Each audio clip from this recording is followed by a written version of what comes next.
with Isom. Is that he performed well at nickel?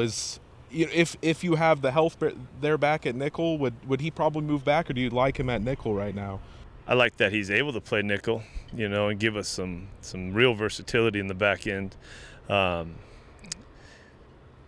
He performed well. I think because they meet in the same room, coached by the same guy, understand that the concepts work off each other, and he's a smart football player that cares. I think he's able to process it, and he could probably play corner too. I think that'll make his versatility. Well, it's wonderful for us, but also when you talk about the next level, I think he'll have a lot of people thinking.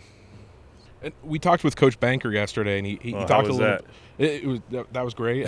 It was very entertaining. He talked about draftability though with defensive backs a little bit. And how has that long been something that you've prided the staff on with defensive backs, kind of teaching in concepts and making sure the DBs are able to play several different positions? I don't know if it was a high level thing that we stressed. I know when you talk about a guy like Banks, who has coached a lot of football, seen a lot of situations, it probably came from some of his experiences in the teaching and the just knowing that you never know what's going to happen and what opportunities, what options are out there as you go through a season. Talked a little bit about the offensive line, made a big jump, and in what ways, kind of specifically, to where just less pressure? We were more physical. I think we were more certain on what we were doing. I think there was I don't know if it was a chip on their shoulder, but I know they didn't feel like they played as good as they could have played in game one.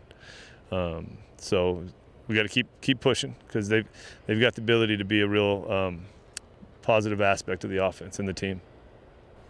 When it comes to that, we saw that up-tempo offense throughout the game on Saturday. Will we see that again here this coming Saturday? Well, I think we'll have some of that. How much kind of is yet to be seen. It's really nice to have that ability. I think our guys operated well, and it provided a spark. So I think that's something we'll keep in our pocket for at least the near future and probably long-term future too. We just never used it enough, and that's on me. I was glad I finally kicked myself to do it and got us going. Some teams, operate certain ways a little bit different, and you got to be flexible. And we were talking to Jaden earlier about the USC game last season, and that might be maybe the roughest game on paper out of the four. It might be that out of the last 40. That was a tough first quarter.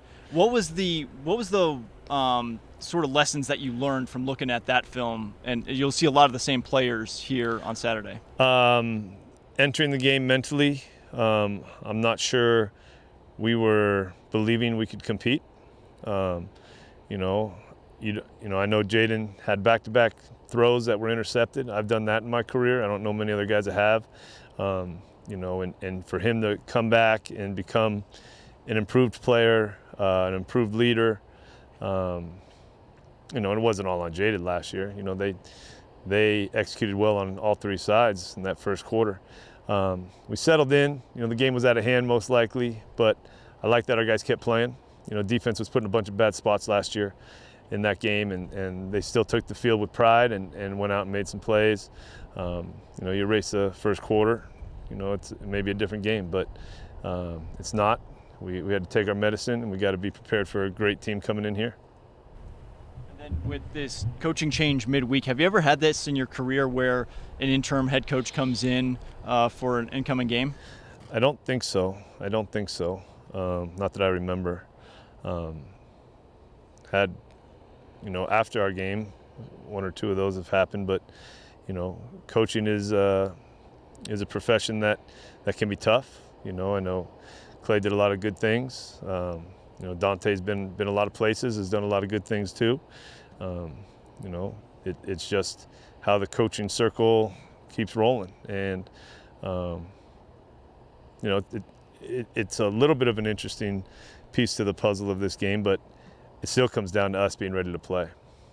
Does it change anything in terms of your preparation for this week, in terms of what you might see from the offense, defense of USC? Well, you don't want to tie yourself in knots without any certainties. So making sure our rules are sound, our effort's good, film study. I don't see a wholesale change coming. because I think they do what they do defensively with T.O. and on offense with Graham. That's who they are now. But you can't tie yourself in knots, like I said, thinking about what might happen. You got to be able to have sound rules, sound plan, and go out and make plays. Do you expect USC to come out with a lot of energy? Remember when Orgeron was at USC, they played some pretty inspired ball for him there. Do you expect maybe their level of play to just be higher than usual because they're trying to play for a new coach? I think we need to plan that way. I think it's better to plan that way than plan the other way. You set yourself up for failure if you don't plan on them coming out with great energy and kind of a renewed sense of purpose. Maybe, I don't know. We'll see. But you have to plan on it, in my opinion. What do you know about the interim Williams? Do you have any background with him? I know he's kind of a recruiting specialist. He's done tremendous work recruiting. San Jose, Nebraska, Arizona, Oregon, and SC. I think a lot of people know him. Moved up the ranks quick. Met him whether it's camps on the road, before games, things like that. And I know he's well respected in this game. I know you can't speak on injuries in specifics, but is there anyone maybe you're confident is going to probably be back this week that you could? Well, who do you know that's out? Well, just the guys on the sideline. I think the good thing about our situation, we've had a lot of little things, and so a lot of game time decisions, a lot of late week decisions on that coming. So, but this happens in football. Everyone deals with it, and this is why depth is important. This is why getting your young guys, your new guys, some reps throughout training camp is important, and especially special teams, who can help us in those areas. Saturday looks like forecast is not going to be great here. Are you preparing at all for some of the wet conditions maybe? I tend to disagree. I think it's always great conditions playing football in this stadium. But yes, there's possibility of rain. We gotta work the wet ball drill. We gotta keep, but that's something I think whether you coach or play here, you're gonna have to deal with the elements at some point. I think the guys who have been here before me, players, are conditioned very well understanding that, and it's great to have their perspective in learning the new guys, kind of that reality of playing at this school.